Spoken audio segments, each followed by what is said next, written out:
नमस्कार मित्रांनो, तुमचं पुन्हा एकदा स्वागत आहे. आपण पाहणार आहोत महाराष्ट्र राज्याचे सर्वाधिक काळ मुख्यमंत्री राहिलेले जे शेतकरी हिताचे शेतकरी नेते, कृषी तज्ज्ञ जे आहे त्यांचे नाव आहे वसंतराव फुलसिंग नाईक. महाराष्ट्र राज्याचे सर्वाधिक काळ मुख्यमंत्री राहिलेले. त्यांचे जर विचार केला आपल्याला पाहायचं झालं तर कृषी संत म्हणून त्यांना उपाधी भेटलेली होती. शेतकऱ्यांचा जाणता राजा म्हणून त्यांना उपाधी भेटलेली होती. त्याचबरोबर हरित क्रांतीचा योद्धा म्हणून त्यांना उपाधी भेटले होते आणि महानायक म्हणून सुद्धा त्यांना उपाधी भेटली होती. वसंतराव फुलसिंग नाईक हे प्रख्यात कृषी तज्ज्ञ होते. प्रगतशील शेतकरी व राजनीतितज्ञ होते आणि महाराष्ट्राच्या मुख्यमंत्रीपदी सर्वाधिक काळ विराजमान होते. हरित क्रांती, पंचायत राज तसेच श्वेत क्रांती व रोजगार हमी योजनेचे जनक मानले जातात त्यांना. 1972 मधील भीषण दुष्काळादरम्यान त्यांनी शेतकऱ्यांसाठी मदतीच्या दूरगामी योजना राबवल्या आणि शेतकऱ्यांशी त्यांची नाळ कायम जोडलेली होती. ते शेतकऱ्यांसाठी नेहमी उपलब्ध असत. कठीण काळातही क्रांतिकारी कार्य नायकांनी केले. आधुनिक भारतीय शेती आणि शेतकऱ्यांच्या त्यांनी मान उंचविला. एकनाथराव पवार यांनी त्यांना आधुनिक कृषी प्रधान भारताचे कृषी संत म्हटले आहे. आपल्या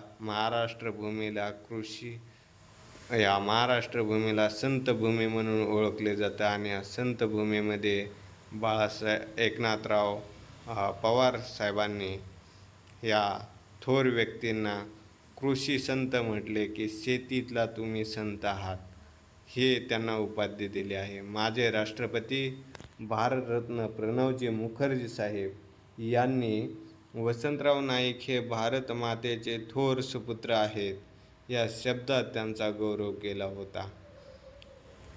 नाईकांचे घराणे आहे. जन्म झालेला आहे त्यांचा 1 जुलै 1913ला. स्थळ आहे पुसद, यवतमाळ जिल्हा, महाराष्ट्र. मृत्यू झालेला आहे 18 ऑगस्ट 1979 सिंगापूर येथे. या थोर महात्म्याचे मृत्यू कुठे झाला? सिंगापूरला. लोकांचे हित करण्यातच यांचा मृत्यू झाला.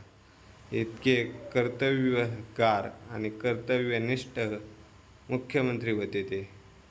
राष्ट्रीयत्व त्यांचं भारतीय. राजकीय पक्ष होता अखिल भारतीय काँग्रेस आणि त्यांचे वडिलांचे नाव आहे फुलसिंग नाईक आणि पत्नीचं नाव आहे वत्सला. अपत्ये त्यांना 3 अपत्ये होते, अविनाश, निरंजन, अदुती. आणि व्यवसाय त्यांचा होता शेती आणि राजकारणी म्हणून त्यांना ओळखलं जात होतं. धर्म त्यांचा हिंदू होता. त्याचबरोबर दूरगामी प्रकल्प संस्था, योजना निर्मितीचे कार्य, हरित क्रांतीला चालना त्यांनी दिली. उत्पादन वाढीसाठी आधुनिक बियाणे, खते आणि सिंचन याचा प्रसार त्यांनी केला. श्वेतक्रांतीचा पाया, दूध उत्पादन व सहकारी दूध व्यवस्थेला प्रोत्साहन दिले त्यांनी. रोजगार हमी योजना ही त्यांनी चालू केलेली आहे. ग्रामीण भागातील लोकांना रोजगाराची संधी उपलब्ध करून दिली.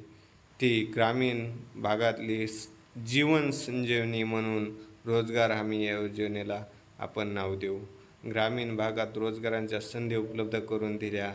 पंचायत राज व्यवस्था, जे पंचायत राज आहे त्याची व्यवस्था त्यांनी एवढी टापटीपपणाने केली होती की त्याची रचना एवढी बळकट केली होती की त्या विचार करणे अशक्य आहे.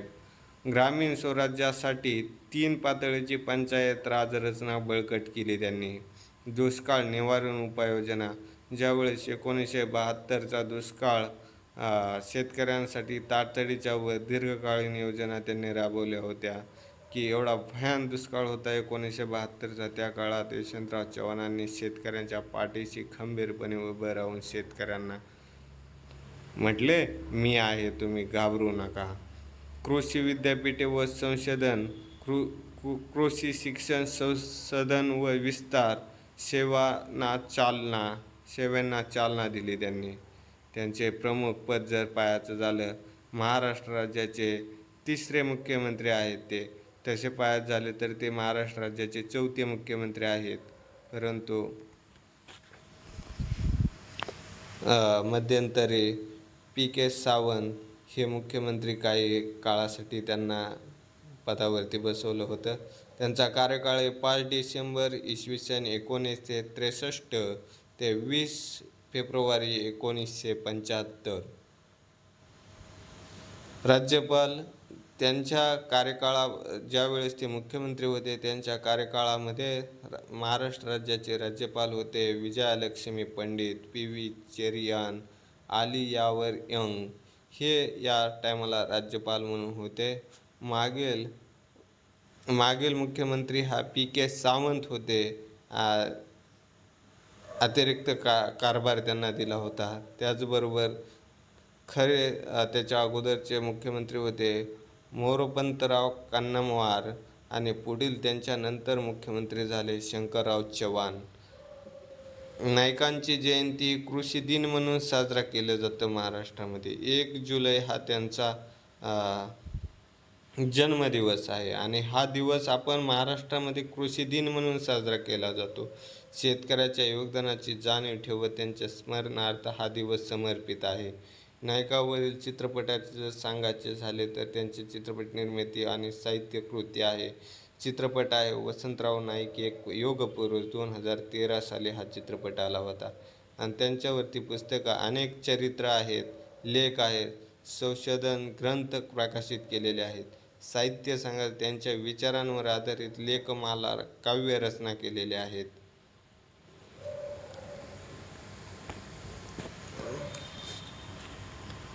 जागतिक कृषी संशोधन अभ्यास दौरा केलेला आहे त्यांनी. जगातील प्रगत शेतकऱ्यांचा अभ्यास करण्यासाठी त्यांनी अनेक देशांचा दौरा केला. America, Canada, Japan, Israel, Europe या देशांना त्यांनी भेटी दिल्या आणि आधुनिक तंत्रज्ञान व्यवस्थापन संशोधन याचा महाराष्ट्राच्या शेतीसाठी अवलंब केला. त्यांचे उद्गार आहेत वसंत विचार म्हणून त्यांचे उद्गार आहेत की शेती हा केवळ व्यवसाय नाही, ती जीवन पद्धती आहे आणि शेतकऱ्याचे सुख म्हणजे देशाचे सुख आहे. त्याचबरोबर तिसरे त्यांनी विज्ञान आणि तंत्रज्ञानाचा वापर केल्याशिवाय शेतीचा विकास अशक्य आहे. ग्रामीण विकास हाच खरा राष्ट्रीय विकासाचा पाया आहे. त्याचबरोबर त्यांनी शेतकऱ्यांसाठी एक अतिशय महत्त्वाची ही लिहिलेली आहे की शेतकऱ्यांच्या डोळ्यातील अश्रू पुसणे हाच माझा खरा धर्म आहे. त्यांचा मृत्यू झालेला आहे 18 ऑगस्ट 1979 रोजी सिंगापूर येथे त्यांचे निधन झाले. त्यांच्या कार्याची व विचारांची परंपरा आजही प्रेरणादायी आहे. संदर्भ आणि नोंदी आहेत महाराष्ट्र शासन अधिकृत संकेतस्थळावर. भारतरत्न प्रणवजी मुखर्जी यांनी उद्गार काढलेले त्यांच्याविषयी. एकनाथराव पवार लिखित साहित्य आहे. विविध चरित्र व संशोधन ग्रंथ आहेत त्यांच्याविषयी. वर्तमानपत्रे व संग्रहित बातम्या आहेत त्यांच्याविषयी. कृषी विभाग महाराष्ट्र शासन संदर्भ आहे त्यांच्याविषयी.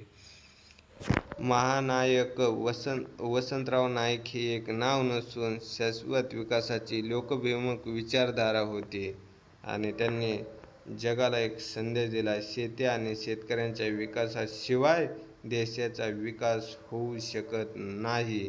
हे अतिशय महत्त्वाचे त्यांनी टॅगलाईन दिलेले आहेत. त्यांचे खूप खूप धन्यवाद.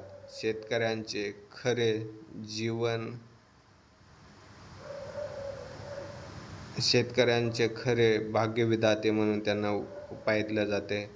धन्यवाद मित्रांनो. ही माहिती कशी वाटली नक्कीच कळवा. जय हिंद, जय महाराष्ट्र, जय जवान, जय किसान. शेतकरी नेत्याचा विजय असो.